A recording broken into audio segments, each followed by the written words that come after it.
قال اللہ تعالی فی الکلام المجید والفرقان الحمید شہر رمضان الذی انزل فیہ القرآن صدق اللہ العظیم وبلغنا رسولہ النبی الکریم ونحن علی ذلک لمن الشاہدین والشاکرین والحمد للہ رب العالمین۔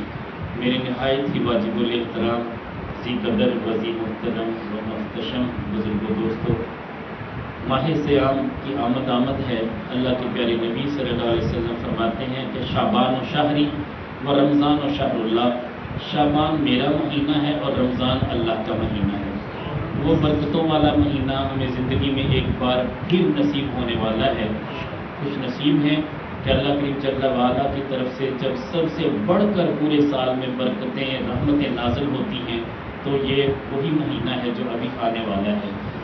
تو خوش نصیب ہیں ہمیں رب کائنات جل وعلا نے قرآن کا نور بھی دیا اور رمضان کا نور بھی دیا۔ میرے پیارے کریم آقا علیہ الصلوۃ والسلام فرماتے ہیں کہ دو اندھیروں کے لیے میرے رب نے میری امت کے لیے دو نور عطا کر دیے۔ سبحان اللہ۔ صحابہ نے عرض کی حضور وہ کون سے نور ہیں؟ فرمایا ایک قرآن کا نور ہے اور ایک رمضان کا نور ہے۔ سبحان اللہ۔ عرض کی حضور وہ دو اندھیرے کون سے ہیں؟ فرمایا قبر کا اندھیرا اور ایک حشر کا اندھیرا۔ ہم نے تو یہی آج تک سنا تھا کہ میدان حشر میں جب بندہ یہاں سے روانہ ہوگا، قیامت برپا ہوگی، سورج 1.25 میل پہ ہوگا، سورج کا جو ڈائریکٹ رخ ہے وہ ہماری طرف ہوگا اور روشنی کتنی ہوگی، حرارت کتنی ہوگی، اس کا اندازہ آپ خود لگا لیں۔ لیکن میرے کریم آقا علیہ الصلوۃ والسلام فرماتے ہیں جہاں روشنی اتنی ہوگی وہاں اندھیرا بھی اتنا ہوگا کہ ہاتھ کو ہاتھ سجھائی نہیں دے گا، بندہ بندے کو پہچان نہیں پائے گا۔ ایسے اندھیرے میں کہ جب اپنا دوسرا کوئی بھی نظر نہیں آئے گا، اللہ ایک ایسا نور عطا کرے گا جس نور کی روشنی میں وہ بندہ اپنے سارے محبین کو دیکھ لے گا۔ فاصلہ کتنا ہے، میدان حشر کتنا ہے، کتنا بڑا ہے میدان عرفات سے لے کے ملک شام تک، کتنا بڑا چٹیل میدان ہوگا، کوئی پہاڑ نہیں ہوگا، بالکل چٹیل میدان ہوگا، اتنا بڑا میدان محشر کہ بندہ جتنی بھی اپنی نگاہ کی قوت کو بڑھا لے پھر بھی زیادہ سے زیادہ کچھ فاصلے پہ بندے کو پہچان سکتا ہے، مگر میرا رب ایسا آنکھوں میں نور عطا کرے گا وہ ماہ سیام کی برکت سے ہوگا۔ جس نے روزے رکھے ہوں گے رب کائنات جل وعلا اس کی آنکھوں سے ایسے پردے ہٹا دیں گے کہ ہزاروں میلوں کے فاصلے پہ اگر اس کا کوئی ملنے والا محب، کوئی پیار کرنے والا اگر وہ موجود ہوگا، ادھر اس کے دل میں خیال ہوگا کہ میرے بابا جی کہاں ہیں، یا میرے والد محترم کہاں ہیں، یا میرا باپ کہاں ہے، یا بیٹا کہاں ہے، ادھر خیال آئے گا، رب کائنات آنکھوں سے پردہ ہٹائیں گے۔ وہ جو اندھیرا تھا، جو ظلمت تھی، جو ایسی تاریکی تھی جس میں کچھ بھی سجھائی نہیں دیتا تھا، اللہ ایک ایسا نور دے دے گا، اس نور کی روشنی وہ بندہ میدان محشر کی ایسی جگہوں کو دیکھ لے گا جو عام بندے کی رسائی میں نہیں ہوگا۔ سبھی لوگ میدان معاشر میں ہوں گے، سبھی ایک دوسرے کو دیکھ رہے ہوں گے، مگر نگاہ فراست صرف اسی شخص کو نصیب ہوگی جس نے ماہ سیام کے روزے پورے رکھے ہوں گے۔ ہاں اگر کوئی عذر شرعی موجود ہے تو اس نے روزے چھوڑ بھی دیے تو اس سے کوئی مواخذہ نہیں ہوگا۔ پتہ یہ چلا کہ ماہ رمضان کی برکت کتنی ہے۔ رمضان یہ جو رمضان سے مشتق ہے، رمضان ایسی بارش کو کہتے ہیں جو فصل خریف کے دوران ہوتی ہے اور اس بارش کے برسنے سے فصل لہلہاتی ہے، مٹی دور ہو جاتی ہے، گرد ختم ہو جاتی ہے، نکھر جاتی فصل۔ تو اسی لیے جتنے بھی ہمارے پورے سال کے گناہ ہیں ہمارے جسم پہ ان کی گرد پڑی ہوئی ہے، رحمتوں کی ایسی بارش ہوگی ماہ سیام میں کہ وہ ساری گرد ختم ہو جائے گی۔ دوسرا معنی علماء نے بیان کیا کہ رمضان یہ رمز سے ہے، را میم زار، یہ مادہ ہے اس کا، اس سے مراد ہے جلنا یا گرم لو کا ہونا۔ گرم لو بندے کو جلا کے رکھ دیتی ہے، ایسے ہی رب کائنات جل والا ایمان کی ایسی حرارت عطا کرے گے اس سے سارے گناہ جل کے راکھ ہو جائیں۔ سبحان اللہ۔ یہ دونوں معنی کتنے خوبصورت ہیں۔ تو خوش نصیب ہے، بابرکت مہینہ آنے والا ہے، یقیناً ہمیں برکتوں سے مالا مال کرے گا۔ اور یہاں تو ایک روزے کے بدلے بندے کو ایک روزے کا ہی اجر ملتا ہے اگر برکتوں والا وہ صحن میسر آ جائے۔ جہاں حاجی لوگ حج کے لیے جاتے ہیں یا عمرہ کرنے والے عمرے کے لیے جاتے ہیں، وہاں کا ایک روزہ نہیں بلکہ ایک کے بدلے 1,00,000 روزے رکھنے کا اجر ہوگا۔ اور پورے رمضان المبارک گویا کہ 30 روزے اگر نصیب ہوئے یا 29 ہوئے تو ان کو آپ 1,00,000 سے ضرب دے لیں، گویا کہ 29,00,000 روزے اس بندے نے رکھے جو ماہ سیام میں مسجد الحرام میں حاضر ہوا۔ میرے کریم آقا علیہ الصلوۃ والسلام نے عرض کی کہ باری تعالیٰ تو بڑا بے نیاز ہے، ماہ سیام کی اتنی برکتیں ہیں کہ عام جگہوں پہ زیادہ کر دیتا ہے، اور ماہ سیام کی برکتوں کو مسجد الحرام میں اتنا بڑھا دیتا ہے، تو میرے مدینے کو ماہ سیام میں اور زیادہ برکتیں دے دے، عام حالت میں بھی برکتوں سے مالا مال کر دے۔ اور مفسرین لکھتے ہیں کہ رب کائنات جل وعلا نے اپنے محبوب سے وعدہ کیا تھا کہ میں آپ کے مدینے کو 50,000 برکتیں عطا کروں گا۔ ایک نماز بندہ پڑھے گا 50,000 نمازوں کا ثواب، حرم کعبہ میں پڑھے گا 1,00,000 نمازوں کا ثواب۔ میرے کریم آقا علیہ الصلوۃ والسلام نے دست بستہ عرض کی، بالغ تو بے نیاز ہے، میرے مدینے کو مکے سے 2 گنا برکتیں دے دینا۔ تو 2 گنا اگر 50 کو 2 گنا کریں تب بھی 1,00,000 بن گئے۔ اور پھر علماء فرماتے ہیں کہ یہاں تک بس نہیں، میرے کریم آقا علیہ الصلوۃ والسلام کو شہر مدینہ سے پیار اتنا تھا کہ یہ دعا 5 مرتبہ مختلف موقعوں پہ مانگی۔ رب کائنات اپنے محبوب کی کبھی بھی دعا کو رد نہیں کرتے، وہ تو ہر امتی کی دعا کو قبول کر لیتے ہیں۔ میرے کریم آقا علیہ الصلوۃ والسلام فرماتے ہیں میرے امتی کی کوئی دعا کبھی رد نہیں ہوتی۔ جب امتی کی رد نہیں ہوتی تو محمد مصطفیٰ صلی اللہ علیہ وسلم کی دعا کیسے رد ہو سکتی ہے؟ 5 مرتبہ یہ دعا مانگی گئی۔ علماء فرماتے ہیں کہ ہمارا وجدان یہ کہتا ہے کہ اگر حرم کعبہ میں 1,00,000 نے کی ہے تو وہاں پہ 5,00,000 نے کی ہے۔ دعائے مصطفیٰ کی برکتیں بڑی ہیں۔ تو بہرحال خوش نصیب وہ لوگ ہیں جنہیں مدینہ طیبہ میں حاضری نصیب ہوگی اور ماہ سیام کی برکتیں لوٹیں گے، لیکن آپ بھی کم خوش نصیب نہیں ہیں، ہم سارے خوش نصیب ہیں، اس لیے کہ 70 گنا زیادہ اجر ماہ سیام میں ملتا ہے۔ اور اگر اس پہ کرم بالا کرم رب کائنات جل وعلا کا مزید کرم ہم دیکھنا چاہیں تو یہی جو نماز ہم پڑھتے ہیں اگر با جماعت پڑھ لیں تو 27 گنا زیادہ، اور اگر اس کو ماہ سیام کی برکت کی ضرب لگا لیں تو 70 گنا زیادہ، 27 کو 70 سے ضرب دے کے دیکھ لیں گے۔ اور اگر اس سے بھی آگے جانا ہے تو کریم آقا علیہ الصلوۃ والسلام کی سنت امامہ پہن لیں، مزید 70 گنا زیادہ اجر بڑھ جائے گا۔ تو یہ ضرب دیتے جائیں، برکتیں لوٹتے جائیں، جھولیاں بھرتے جائیں۔ اللہ کریم جل وعلا نے وہ رحمتوں اور برکتوں والا مہینہ ہمیں عطا کیا ہے۔ تو رب کائنات جل وعلا کے محبوب صلی اللہ علیہ وسلم، اس کا سبب آج تک شاید کسی نے معلوم کیا یا نہیں کیا۔ آپ کو پتہ ہے کہ صفا اور مروہ کی سعی کے لیے بی بی ہاجرہ سلام اللہ علیہا وہ دوڑی تھی، طلب کیا تھی، تمنا کیا تھی؟ تمنا یہ تھی کہ میرے لخت جگر اسماعیل علیہ السلام کو پانی درکار ہے، وہ پیاسا ہے، اسے پانی مل جائے۔ ماں پانی کی تلاش میں نکلتی، کبھی صفا پہ اور کبھی مروہ پہ، پھر دوبارہ صفا پہ، پھر مروہ پہ، یہاں تک کہ درمیان میں ایک جگہ پہ آ کے جہاں حرم کعبہ کے صحن میں حضرت اسماعیل علیہ نبینا علیہ السلام لیٹے ہوئے ہیں، اپنے لخت جگر کو بھی دیکھتی ہیں کہ بچہ آرام سے لیٹا ہوا ہے۔ چلے میں ادھر دیکھتی ہوں، شاید ادھر کوئی پانی نظر آ جائے، اس پہاڑی پہ چڑھتی ہیں لیکن پانی نظر نہیں آتا، پھر پلٹتی ہیں، صفا پہ آتی ہیں، پھر اوپر چڑھتی ہیں، دیکھتی نہیں نظر آتا، پھر نیچے اترتی ہیں، اپنے لخت جگر کو دیکھتی۔ یہ ان کی عادات ہے، اللہ کو اتنی پسند آئی، اتنی پسند آئی ان کے یہ جو صفا مروہ کے ساتھ چکر لگے، اللہ کو اتنے پسند آئے، رہتی دنیا تک کے لیے لازم کر دیا کہ جو بھی عمرہ کرنے کے لیے آئے گا وہ وقت کا میرا نبی ہی کیوں نہ ہوگا، میرا محبوب ہی کیوں نہ ہوگا، وہ بھی بی بی ہاجرہ کی سنت کو پورا کرے گا۔ اب پانی کی طلب نہیں ہے، پانی تو جگہ جگہ رکھا ہوا ہے، وہی آب زمزم جو اسماعیل علیہ نبینا علیہ السلام کی ایڑیوں کا صدقہ ہمیں نصیب ہوا، وہ برکتوں والا پانی جو اربوں خربوں گیلن پانی کے نکلتے ہیں، آج تک چشمہ خشک نہیں ہوا، وہ آج بھی جاری و ساری ہے، اس کا پانی کا پینا باعث برکت بھی ہے، عبادت بھی ہے، رزق کا ذریعہ بھی ہے، اور یہاں تک کہ بندہ اگر اس پانی کو پی لے تو بھوک ختم ہو جاتی ہے، یہاں تک کہ اس کے پانی میں برکت یہ ہے کہ شفا کی نیت سے پی لے تو شفا مل جاتی ہے، تمام بیماریوں سے بھی بندہ شفا یاب ہو جاتا ہے۔ بات میں کر رہا تھا یہ تو بی بی ہاجرہ کی سنت تھی، رب کائنات کو پسند آ گئی۔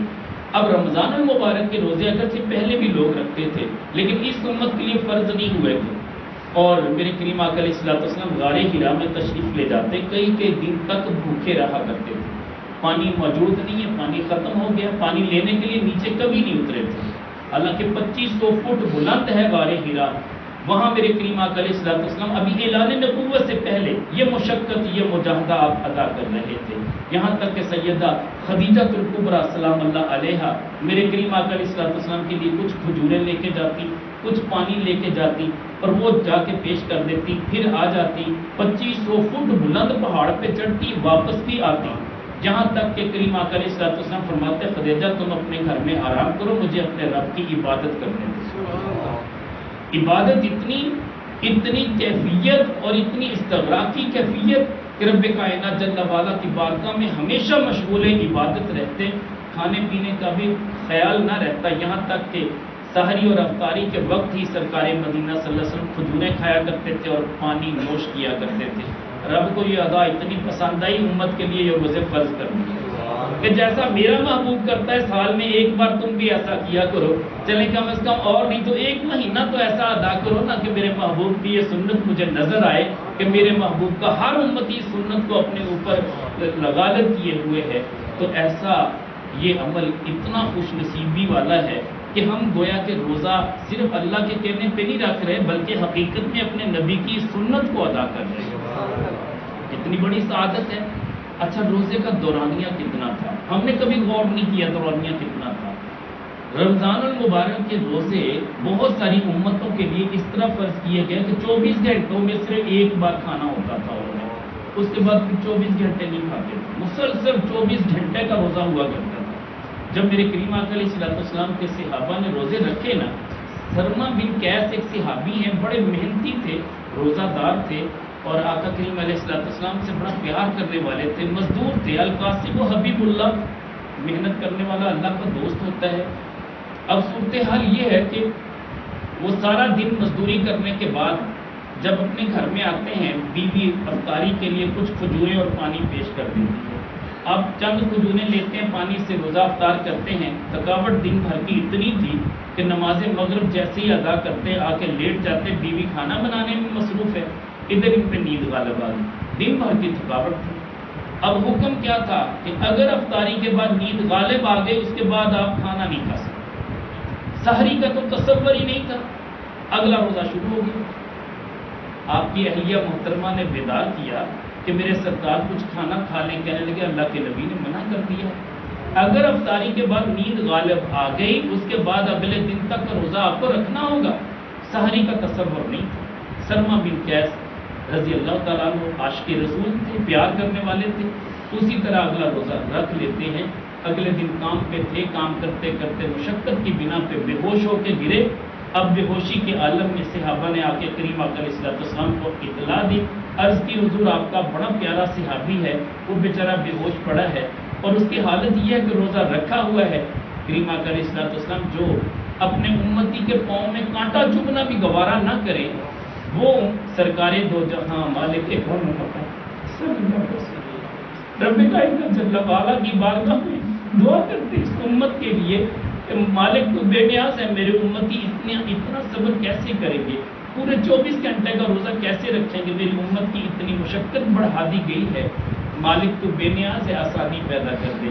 ادھر رب کائنات جل وعلا کے محبوب صلی اللہ علیہ وسلم کے قلب نازنین پہ یہ خیال گزرنا تھا، جبریل علیہ السلام تشریف لائے، عرض کرتے ہیں کہ اے پیارے آقا، رب کائنات جل وعلا نے اجازت دے دی ہے کہ آپ کا امتی جب بھی کھانا کھائے گا، روزہ کھولے گا، اس کے بعد سحری تک وہ کھاتا رہے، یہاں تک کہ پھر وہ کیا آیت ہے حافظ صاحب، ثم اتم الصیام الی اللیل، اس سے پہلے والی آیت ہے، اس سے پہلے ثم وہ ہے کلوا واشربوا، کھاؤ اور پیو، حتی یتبین من الخیط الابیض من الخیط الاسود من الفجر، ایسے ہے یہ والی آیت آپ پوری سنیں، کلوا واشربوا حتی یتبین لکم الخیط الابیض من الخیط الاسود من الفجر، یہ جو سیاہ ڈوری اور سفید ڈوری کا تذکرہ، یہ حقیقت میں پو پھوٹنے کے معاملات ہیں، سحری کا وقت کا تعین ہے، تو یہ بتایا گیا ثم اتموا الصیام الی اللیل، سحری کے بعد پھر کیا، جو رات شروع ہوگی اس وقت تک اس کو روزے کو پورا کریں۔ اب یہاں پہ یہ سحری کھانا فرض قرار دے دیا گیا، اس لیے کہ قلب مصطفیٰ پہ گراں گزرا تھا کہ میرے امتی کو اتنی دیر بھوک کاٹنا پڑے گی، مشقت زیادہ ہے۔ رب کائنات جل والا نے آسانی پیدا فرما دی کہ اتنی دیر تک کھاتے رہو پیتے رہو یہاں تک کہ صبح سحری کا وقت ختم ہو جائے، پھر اس کو روزے کو آخر تک لے جاؤ۔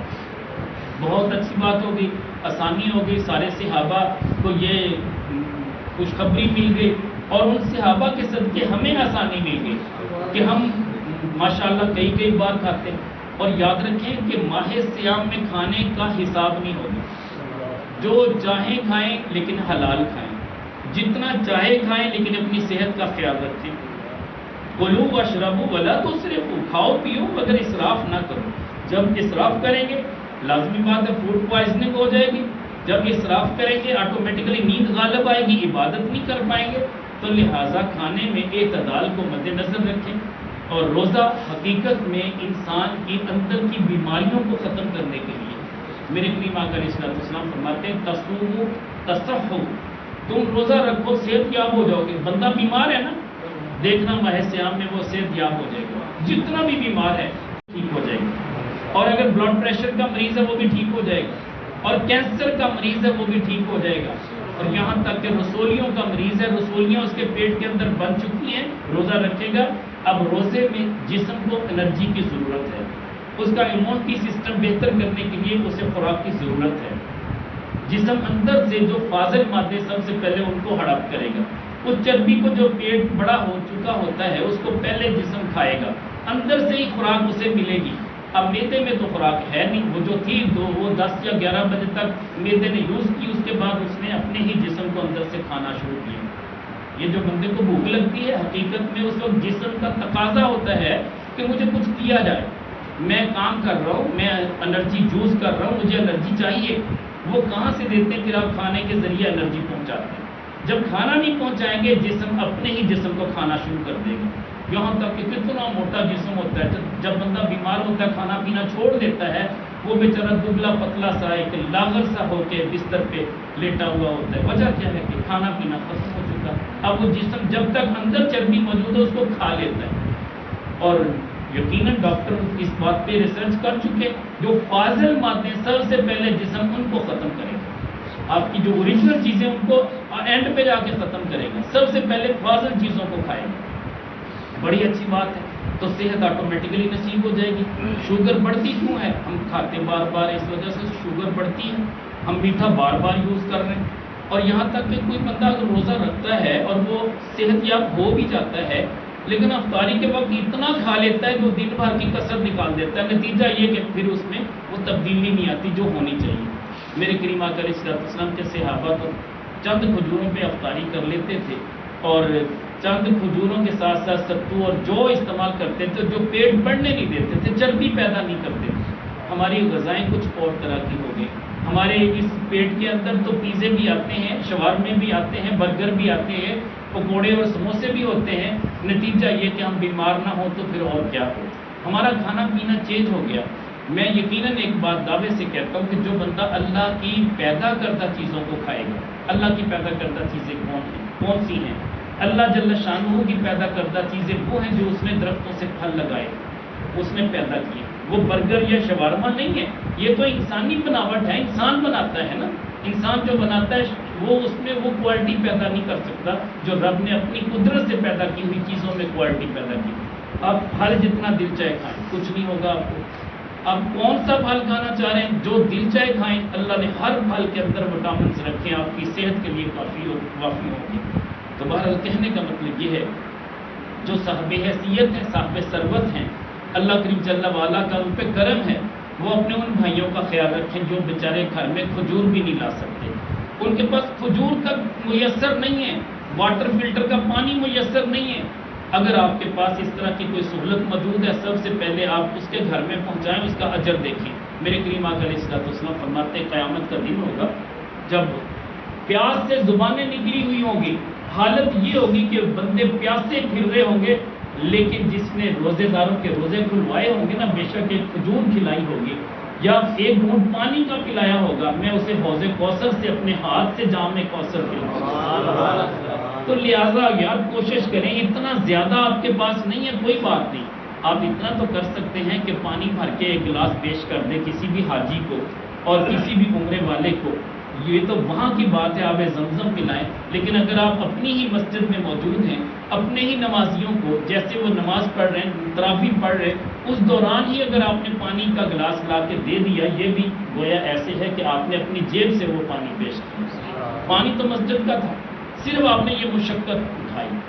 میں آپ کو بتاتا ہوں کہ ایک گھونٹ اللہ کے نبی نے مانگا کہ صرف ایک گھونٹ میرے امتی کو دے دو، میں قیامت کے دن حوض کوثر سے جام پلاؤں. سبحان اللہ. یار مجھے بتائیے کہ حرم کعبہ ہو جہاں پہ ایک گھونٹ کے بدلے 1,00,000 گھونٹ پلانے کا اجر ملتا ہو. خوش نصیبی نہیں ہے کہ عمرے پہ جانے والے ساتھی جن کو اللہ توفیق دے دے، وہاں پہ ایک گلاس چھوٹا سا آب زمزم کا اٹھا کے لائے، کسی بھی حاجی کو ساتھ والے کو پیش کر دے. اگر اس نے ایک گلاس پی لیا، گویا ایسے آپ نے 1,00,000 گلاس اس کی خدمت میں پیش کر دیا. کتنا بڑا اجر ہے. میں تو اکثر عمرے والوں کو کہا کرتا ہوں، ظہیر نصیب اس دفعہ بھی پروگرام تو ہے، کوشش ہے کہ 15واں روزہ انشاءاللہ یہاں سے روانگی ہوگی اور آخری 15 روزے وہاں پہ رکھیں گے. یہ مقدر کے بلاوے ہوتے ہیں، بندے کے بس میں نہیں ہوتا. کوشش تو ہے، تقریباً کچھ 36 لوگ غالباً قافلے میں تیار ہیں الحمدللہ، اللہ خیر کرے گا. لیکن حتمی بات اس وقت جب تک بندہ وہاں پہنچ نہیں جاتا کوئی گارنٹی نہیں ہوتی. وہ مالک کا بے نیاز ہے، اتنا شان بے نیازی کا مالک ہے، سب کچھ عقارت کر سکتا ہے، سب کچھ رکاوٹ پیدا کر سکتا ہے.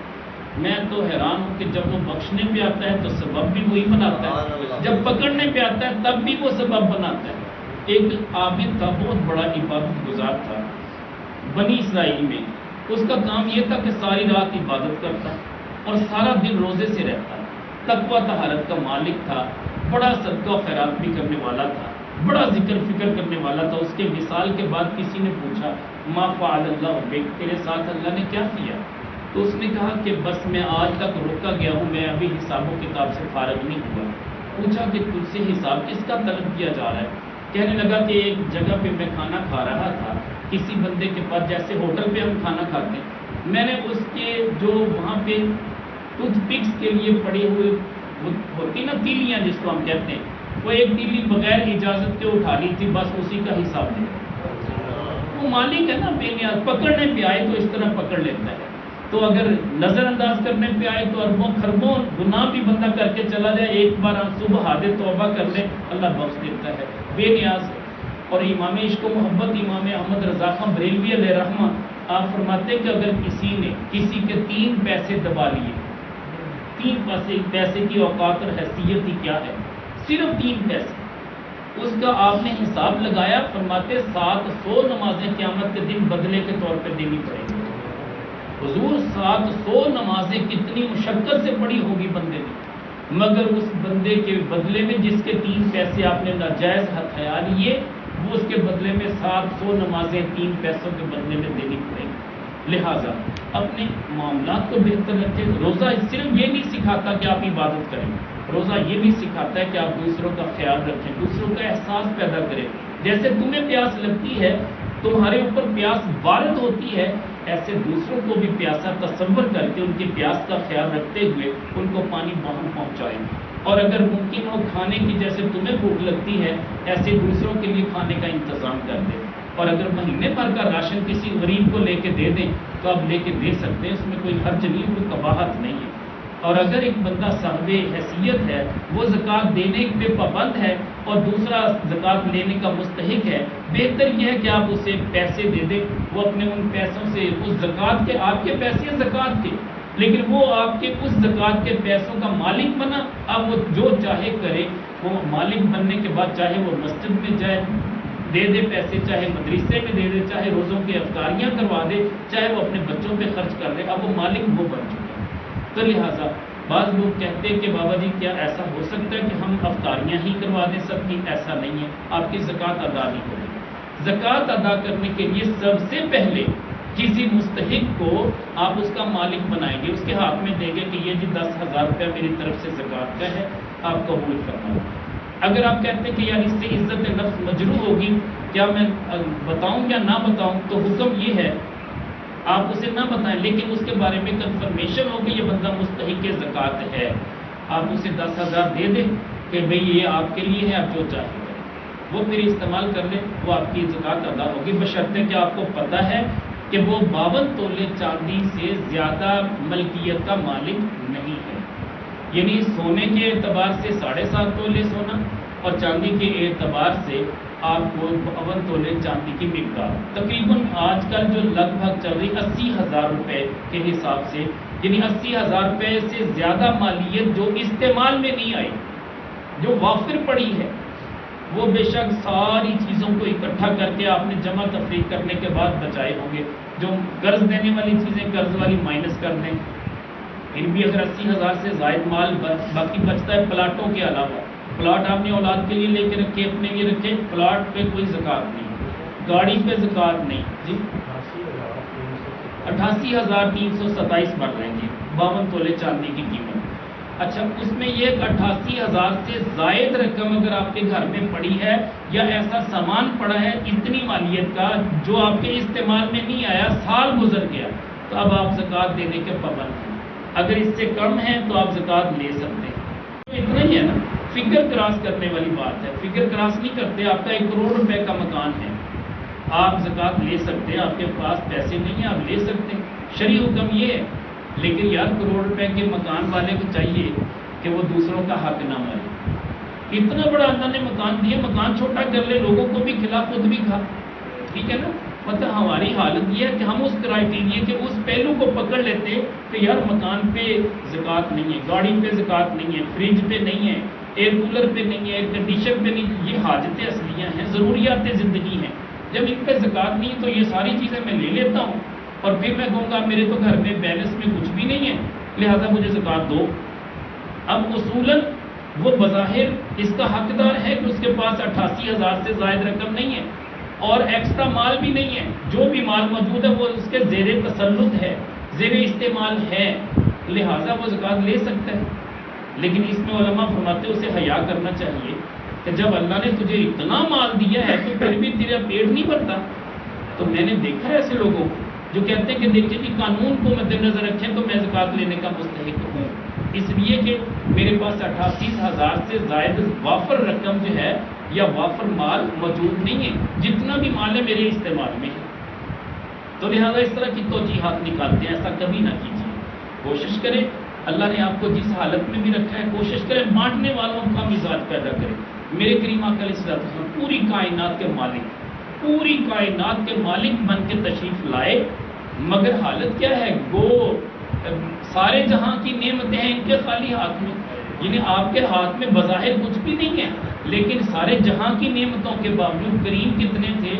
میرے کریم آقا علیہ السلام کے صحابہ فرماتے ہیں اللہ کی قسم اللہ کے نبی صلی اللہ علیہ وسلم ماہ سیام میں اتنی سخاوت کرتے، اتنی سخاوت کرتے، یہ تیز ہوا کیا تیز چلتی ہے، اس سے بھی زیادہ تیز سخاوت میرے نبی کی سخاوت۔ یار آپ بھی سخی بنے نا، سخاوت والا شخص یقین جانیے بخشا جائے گا، وہ گناہ گار بھی ہوگا اللہ بخش دے گا۔ السخی حبیب اللہ، سخی اللہ کا دوست ہوتا ہے، ولو کانا فاسقا، اگرچہ گناہ گار ہی کیوں نہ ہو۔ البخیل عدو اللہ، بخیل کنجوس جو ہوتا ہے اللہ کا دشمن ہوتا ہے، ولو کانا عابدا، اگرچہ عبادت گزار کیوں نہ ہو۔ اب کنجوس ہے نا، اللہ کو اچھا نہیں لگتا، اچھا وہی لگتا ہے جو اللہ کے راستے میں خرچ کرتا ہے، بھلے اس کے گناہ بڑے ہیں مگر اللہ کو وہ گناہ گار پسند ہے جو اس کی مخلوق کا خیال رکھتا ہے، دوسروں کا احساس پیدا کرتا ہے، جو دوسروں کی تمام تر ذمہ داریوں کو اپنی ذمہ داریاں سمجھ کے ان کا ساتھ دیتا ہے۔ تو لہٰذا ہمیں دائیں بائیں اپنے گھروں کو دیکھنا ہے، جو مستحق ہے، جو نہیں کہتے کہ ہم کبھی بھی نہیں کہتے کہ ہم زکوٰۃ کے مستحق ہیں، لیکن آپ دیکھیں کہ ان کے پاس جمع پونجی کتنی، باتوں باتوں میں ان سے پوچھ لیں، ٹھیک ہے، جب دیکھیں کہ یار ان بیچاروں کے گھر میں تو حالت یہ ہے کہ یہ بیچارے مانگنا بھی نہیں چاہتے، لا یسألون الناس الحافا، ان کی یہ شان ہی نہیں ہے کہ یہ پیچھے پڑھ کے مانگیں اور پیچھے جا کے پکار کے کہیں کہ ہمیں دے، نہیں، فرمایا تعرفہم بسیماہم، اے محبوب آپ تو ان کو ان کے چہروں سے پہچان لو گے، وہ بولنے والے ہوتے ہی نہیں ہیں۔ آپ اداروں کو دیکھیے جہاں پہ حفاظ حفظ کر رہے ہیں اور افطاری کے لیے نمازی آتے ہیں، بیچاروں کے پاس کھانے کے لیے کچھ نہیں ہوتا، وہ نمازی گھر میں بھی بیچارے پورے سورے ہوتے ہیں اور مسجدوں کا رخ کرتے ہیں کہ شاید مسجد میں افطاری کے لیے کچھ نہ کچھ آیا ہوگا، محلے دار بھیج دیں گے. پہلے رواج ہوا کرتا تھا، لیکن آج کہاں ہے؟ آج تو اگر کوئی ایک پرات چاول بھیج دیتا ہے تو 10 بندے بھاگ بھاگ کے اس پرات سے کھانے والے ہوتے ہیں. یہ پوزیشن ہے. لیکن میں کہتا ہوں کہ یار کوشش کریں جتنا ہو سکے آپ کم کھا لیں، لیکن نمازیوں کو بھی ساتھ شامل کر لیں. نمازی جو افورڈ نہیں کر پاتے وہ مسجدوں میں آئیں. مسجدیں ایسی جگہ ہیں جہاں پہ اہل ثروت جو ان کا بچا کچا کھانا ہے وہی اگر لے کے آ جائے وہ بھی اللہ تعالیٰ اس کا اجر دیں گے، اور بچے کچے کا بھی بڑا اجر ہے. ایک ایسا شخص بھی تھا جو بچا کچا ہوا غیر مسلم تھا، وہ جب اس میں ٹوکری، ردی کی ٹوکری میں ڈال دیتا، وقت کا بادشاہ تھا، ایک عبادت گزار تھا، وہ نیچے اترتا، جو بچا کچا ٹوکری میں پڑا ہوتا تھا ردی میں وہ نکال کے کھا لیتا اور عبادت میں مشغول رہتا. اس نے سینکڑوں سال عبادت کی. رب کائنات جل وعلا نے پوچھا ہے میرے بندے تو نے میری اتنی عبادت کی ہے، کھاتا پیتا کہاں سے تھا؟ عرض کی کہ باری تعالیٰ میں نے کبھی کسی سے دستے سوال دراز نہیں کرے. میں وہ بادشاہ وقت جو ٹوکری میں ڈالتا تھا نا، اس کی ردی کی ٹوکری سے ڈھیر سے اٹھا کے میں کھا لیا کرتا تھا. میں پھر اس کا اجر بھی تو میرے ذمہ ہے. وہ بادشاہ تو مسلمان ہی نہیں تھا.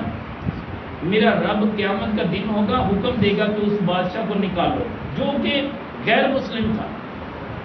اس بادشاہ کو نکالا جائے گا، انگارہ بنا ہوا ہوگا، جہنم میں جل جل کے انگارے کی طرح بالکل ایسا ہو چکا ہوگا، سرخ ہوگا.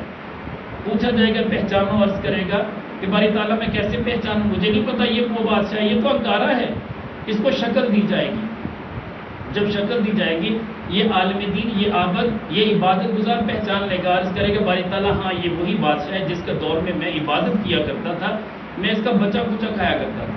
اللہ فرمائیں گے کہ اگرچہ یہ مسلمان بھی نہیں تھا مگر اس کے بچے ہوئے کھانے پہ تو نے عبادت کی، تیری عبادت میں سے حصہ اسے بھی دیتا ہوں، لہذا اسے بخش دیتا ہوں. وہ اتنا بے نیاز ہے جب بخشنے پہ آئے. تو مجھے اچھے لگتے ہیں وہ لوگ جو افطاری کے لیے مسجدوں میں پیسے بھیج دیتے ہیں، جو ایسی جگہوں پہ جہاں پہ لوگ آتے ہیں یہ مان لے کے آتے ہیں کہ یہاں پہ لنگر مل جائے گا، تو یقیناً انہیں ملنا چاہیے. تو آپ تشریف لائیں، اللہ خیر کرے گا. لنگر میں جو کچھ ہوگا آپ بھی کھا سکتے ہیں، مسئلہ نہیں ہے. میری طرف سے آپ کو بھی اس بات کی دعوت ہے. الگ بات ہے کہ ہم شاید بہت اچھے اچھے فروٹ اور بہت اچھے اچھے شوارمے وغیرہ نہ کھلا سکیں، لیکن اللہ کا شکر ہے سابقہ ہماری روٹین اسی طرح. میرا اپنا معمول یہ ہے کہ اگر میرے پاس لوگ پیسے بھیج دیتے ہیں، وہ بھیجتے کیوں ہیں؟ وہ بھیجتے اس لیے کہ جی بابا جی آپ کے پاس لوگ آتے ہیں افطاری کے لیے، آپ ان کو افطاری کروائیں.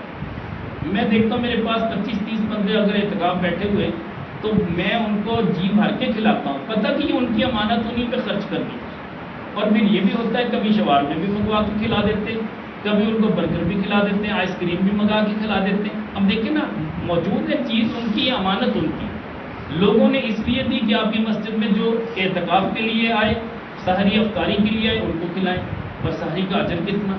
رب کائنات جل وعلا کے محبوب صلی اللہ علیہ وسلم فرماتے ہیں ان اللہ و ملائکتہ یصلون علی المتسحرین، بے شک اللہ اور اس کے فرشتے جو سحری کھانے والے ہیں ان پہ درود و سلام بھیجتے.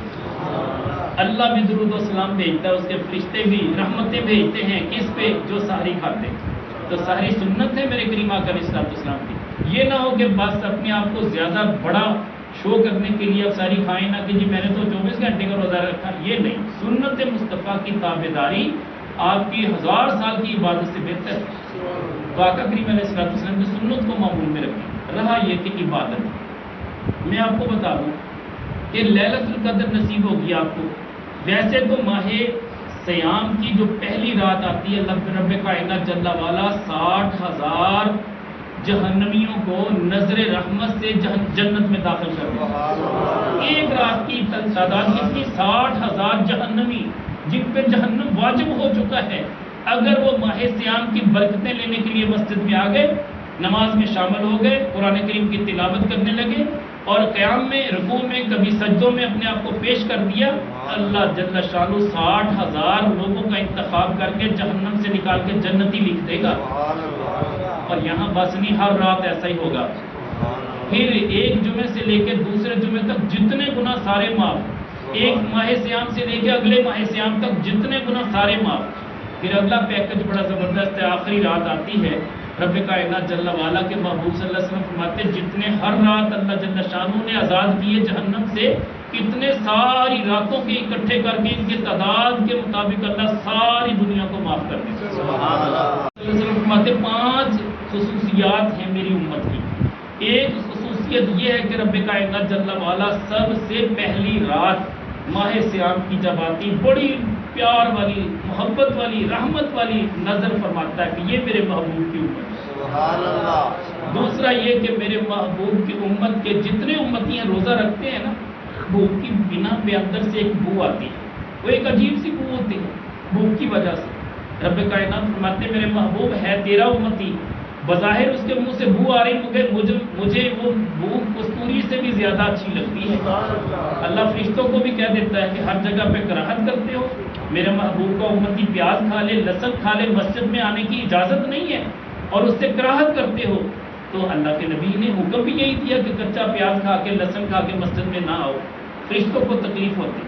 میں لیکن یہ دیکھنا کہ یہ جو روزے کی بو ہوتی ہے اس کے بارے میں کبھی کراہت نہ کر دینا، یہ مجھ اللہ کو پسند ہے، فرشتوں تمہیں بھی پسند کرنی پڑے گی۔ سر جی ہے تو بظاہر بو، لیکن اسے رب کائنات خوشبو میں بدل دیتے ہیں۔ میرے کریم آقا علیہ الصلوۃ والسلام فرماتے ہیں تیسرے نمبر پہ یہ کسی اور امت کے لیے ایسا نہیں ہوا، صرف میری امت کے لیے ایسا ہے کہ رب کائنات جل والا جنت کو حکم دیتے ہیں کہ میرے محبوب کی امت روزے رکھ رہی، وہ نماز تراویح پڑھے اور ذکر اذکار کرے اور قرآن پڑھے اور قرآن اور سجدوں کا نور ان کے پاس ہو، تو تم آرام سے بیٹھے ہو۔ اے جنت تم سنور جاؤ میرے پیارے محبوب کے امتیوں کے لیے، جتنے لوگوں کو میں جہنم سے نکال کے جنت میں داخل کرنا چاہتا ہوں ان کے لیے وسعت پیدا کرو۔ جنت وسعت پیدا کرتی ہے، بڑھتی جاتی ہے، بڑھتی جاتی، سنورتی جاتی ہے، اپنے آپ کو آراستہ کرتی ہے، فرشتوں کو حکم دے دیتا ہے کہ اس کو تیاری میں لگ جاؤ۔ میرے کریم آقا علیہ الصلوۃ والسلام فرماتے ہیں چوتھی بات یہ کہ سارے فرشتوں کو حکم ہوتا ہے کہ تم اب آرام سے نہیں بیٹھو گے، مگر چلے جاؤ جا کے ان مسجدوں میں دیکھو، ان جگہوں کو دیکھو جہاں میرا ذکر کرنے والے لوگ موجود ہیں، میرے محبوب کے امتی موجود ہیں، ان کے تعداد گنتے جاؤ، ان سب کے لیے میری بارگاہ میں توبہ استغفار کرو اور یہ کہو کہ یا اللہ یہ تیرے محبوب کے امتی نے بخش دے، میں سفارشیں قبول کرتا ہوں۔ میرا رب اتنا کریم ہے۔ کریم آقا علیہ الصلوۃ والسلام فرماتے ہیں جہاں مقام حجر اسود ہے نا، اس دیوار کے ساتھ یہ جو دیوار ہے، اس دیوار کے ساتھ 70,000 ملائکہ ہمہ وقت موجود ہے۔ جب میرے محبوب کے امتی اس دیوار کے پاس سے گزرتے 70,000 سفارشیں ہوتی ہیں ایک ایک امتی کے لیے۔ یک وقت وہ فرشتے کہتے باری تعالیٰ یہ جو مانگ رہا ہے نا دے دے اسے، مجھے بتائیے کہ یار ایک سفارش آ جائے نا، پیچھے سے فون آ جائے تو جناب وہ بے شک قیدی بھی کیوں نہ ہو اسے بھی چھوڑ دیا جاتا ہے، بڑا فون آ جائے۔ میں کہتا ہوں کہ یار ہمارے جیسے گناہ گاروں کے تو فون کیا اوقات اور حیثیت رکھتے ہیں، فرشتے معصوم عن الخطا ہیں جو خطا کار نہیں ہیں۔ جب ان کی طرف سے سفارش آ جائے گی دست بستہ باری تعالیٰ تو بے نیاز ہے، یہ ہے تو تیرے محبوب کا امتی، جو مانگتا ہے اسے دے دے نا۔ اللہ کی جل والا 70,000 ملائکہ کی اس دعا کو قبول کر کے اس بندے کو بخش دے گی۔ چلے وہاں نصیب نہیں ہوا، حرم کعبہ میں جانا نصیب نہیں ہوا، میرے رب کا جو گھر ہے یہ بھی تو حرم سے بڑھ کے ہے۔ آپ کہیں گے کہ یار لفظ کہہ دیا بڑھ کے ہے، بڑھ کے نہیں ہے، لیکن ماہ سیام میں اس کی برکتیں اتنی بڑھ جاتی ہیں گویا کہ یہ حرم ہی کی طرح ہے، اس لیے کہ رب کا وہ بھی رب کا گھر ہے، یہ بھی رب کا گھر ہے۔ اس کے لیے رب کائنات جل وعلا نے تعداد مقرر کر دی کہ 1,00,000 کے برابر نے کیا۔ یہاں تعداد مقرر نہیں ہے، مگر واللہ یرزق لمن یشاء بغیر حساب، جب دینے پہ آتا بغیر حساب دے دیتا ہے۔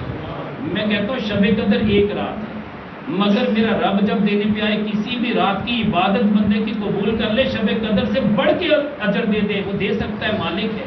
لہٰذا کبھی میرے رب کی رحمت کو محدود نہ کرنا۔ یہ شب قدر کیوں نازل ہوئی یہ بھی یاد رکھیں۔ میرے کریم آقا علیہ الصلوۃ والسلام تشریف فرماتے، آخری بات عرض کروں 5 منٹ ہے باقی۔ میرے کریم آقا علیہ الصلوۃ والسلام تشریف فرمائے اور کریم آقا علیہ الصلوۃ والسلام خود یہ واقعہ ارشاد فرما رہے، حضرت شمعون علیہ السلام کا واقعہ۔ بہت بڑے بزرگ تھے بنی اسرائیل کے، اتنے بڑے تھے کہ ان کے 8 گیسو تھے، یعنی یہاں سے بال جو آج کل بھی بعض لوگوں نے رکھے ہوتے ہیں جبکہ وہ غیر شرعی ہے۔ شریعت ہماری شریعت محمدیہ میں جو گیسو رکھنے کی اجازت ہے، بال رکھنے کی، وہ صرف شانوں تک ہے، ان شانوں سے نیچے آپ بال نہیں کر سکتے۔ غیر شرعی امور میں بعض لوگ رکھتے ہیں لیکن وہ ناجائز ہیں، ہماری شریعت کے مطابق نہیں ہے۔ اس شریعت میں جائز تھا، 8 گیسو رکھے ہوئے تھے جن کو وہ بال بتوں کی طرح بن جاتے ہیں، نیچے تک جاتے ہیں، یعنی وہ بندہ کھڑا بھی ہے بال زمین پہ لگتے، اتنے لمبے بال۔ 8 گیسو تھے، ایک ادھر تھا دائیں بائیں، پھر پیچھے آگے، اس طرح یہ پیچھے کی طرف مکمل زمین پہ لٹک رہے تھے وہ 8 گیسو۔ وہ شمعون رحمۃ اللہ علیہ، وہ بزرگ جو تھے بنی اسرائیل کے تھے، اللہ کی جل وعلا کا ان پہ بڑا کرم تھا۔ عبادت کتنی کرتے تھے، 1000 مہینہ مسلسل عبادت کی، 1000 مہینہ عبادت کی، تقوی طہارت کے مالک تھے، روزہ رکھنے والے تھے، ذکر فکر والے تھے، تقوی طہارت والے تھے، صدقہ و خیرات والے تھے، ساری خوبیاں اس میں تھیں، لیکن کفار ان کے خلاف تھے۔ اب کافر جتنے بھی تھے وہ سارے خلاف تھے۔ آپ کی اہلیہ محترمہ کو بھی انہوں نے موٹیویٹ کر لیا پیسوں کا لالچ دے کہ تم اگر ان کو پکڑوانے میں ہماری مدد کر دو نا تو تمہیں ہم اتنا مال دے دیں گے۔ بیوی لالچ میں آ گئی، یہاں تک کہ میرے کریم آقا علیہ السلام فرماتے ہیں حضرت شمعون جب سوئے تو بیوی نے رسیوں سے ان کو اسی چارپائی کے ساتھ باندھ دیا۔ آپ کو اللہ نے اتنی طاقت دی تھی، اللہ کے ولی کے پاس طاقت ہوتی بہت ہے، ایمانی طاقت ہوتی نا۔ مولا علی شیر خدا کے پاس طاقت کتنی تھی، ایک ہی ہاتھ سے دروازہ اٹھا کے آپ باقاعدہ خیبر کا دروازہ، خیبر شکن کہلائے نا، 30 بندوں سے نہیں اٹھ سکا وہ دروازہ بعد میں، مولا علی شیر خدا اپنے ایک ہاتھ میں اٹھا کے ڈھال بنا کے لڑتے رہے، یہ روایتیں موجود ہیں۔ لیکن حضرت شمعون کو جب رسیوں سے باندھا آپ سوئے ہوئے تھے، اتنے میں لوگ آگے جن کو بلایا تھا انہوں نے قتل کرنے کی کوشش کی، آپ نے دونوں ہاتھ اس طرح کیے، رسیاں ٹوٹ گئی۔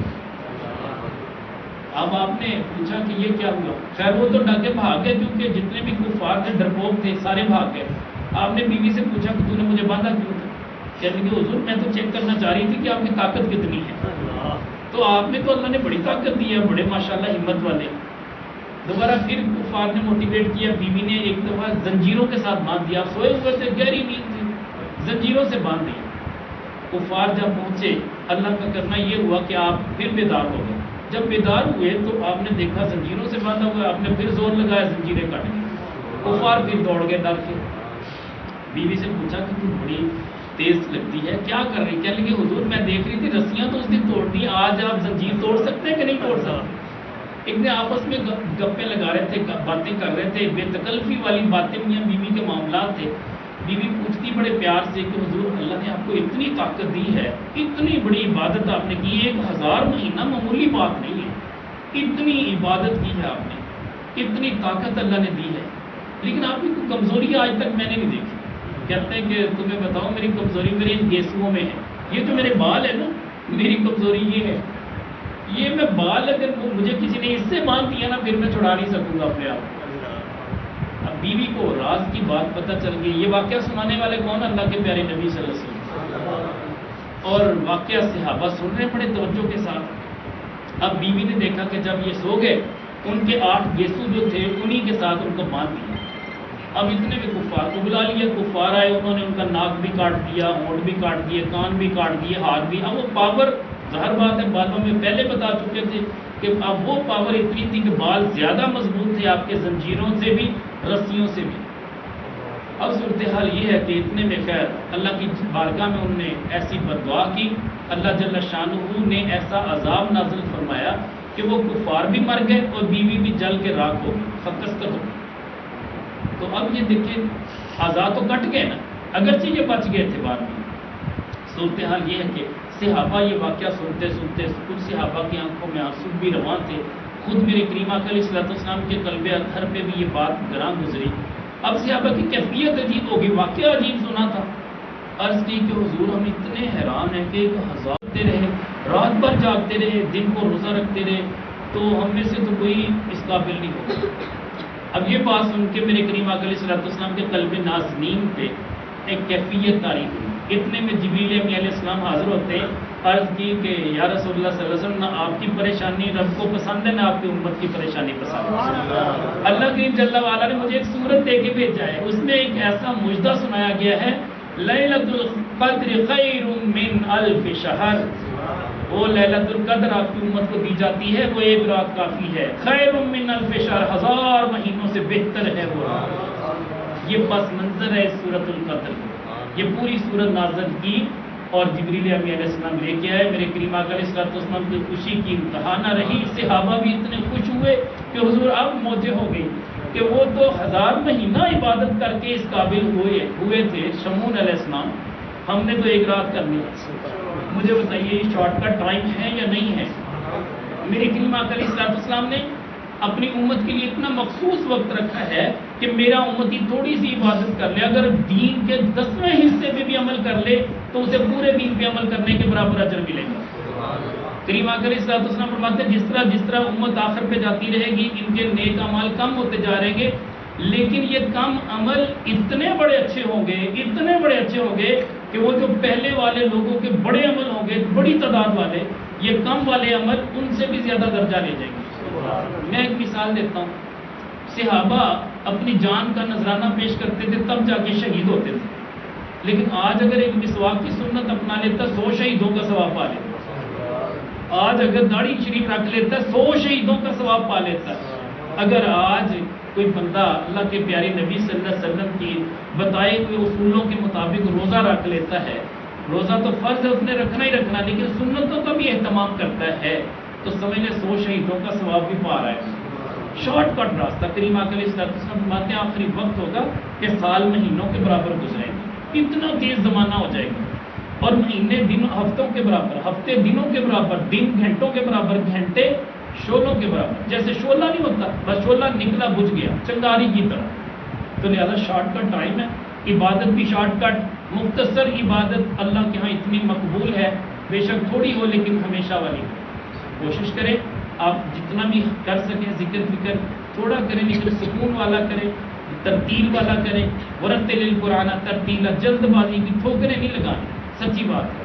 میں آپ کو ایک بتاؤں کہ دوسرے کے روزے کا احترام نہیں کریں، ہمارے اندر یہ قباحت ہے کہ ہم دوسروں کے روزے کا خیال نہیں رکھتے۔ خیال رکھیں، مولا علی شیر خدا رضی اللہ تعالیٰ عنہ تشریف لے جا رہے تھے، ایک قبر تازی بنی ہوئی دیکھی، آپ کو اللہ نے بڑا ملکہ دیا تھا، آپ کشف قبور کا عمل جانتے تھے، یعنی اندر کشف کر کے دیکھ لیتے تھے کہ اندر ہو کیا رہا۔ اللہ جل شان کی بارگاہ میں عرض کی باری تعالیٰ میں اس قبر والے سے ملنا چاہتا ہوں، تازی قبر بنی میں دیکھوں کس کی ہے۔ اب اللہ کریم جل وعلا نے قبر کے اندر کا منظر مولا علی شیر خدا کے لیے واضح کر دیا، دیکھا تو اندر میت کو آگ میں جلایا جا رہا ہے، فرشتے اس کو زنجیروں سے جکڑ کے آگ میں جلا رہے ہیں، یہ ایسی کیفیت دیکھی۔ اور جب وہ میت کی نظر مولا علی شیر خدا پہ پڑی، اس نے کہا کہ مجھے بچا لیجئے اے مولا علی، میں آپ کی بارگاہ میں گزارش کرتا ہوں مجھے بچا لیجئے۔ مولا علی شیر خدا رضی اللہ تعالیٰ عنہ بھی بڑے کریم تھے، سخی گھرانے کے سخی فرد تھے، اللہ جل شانہ کی بارگاہ میں عرض کرتے ہیں باری تعالیٰ اس کا گناہ کیا تھا؟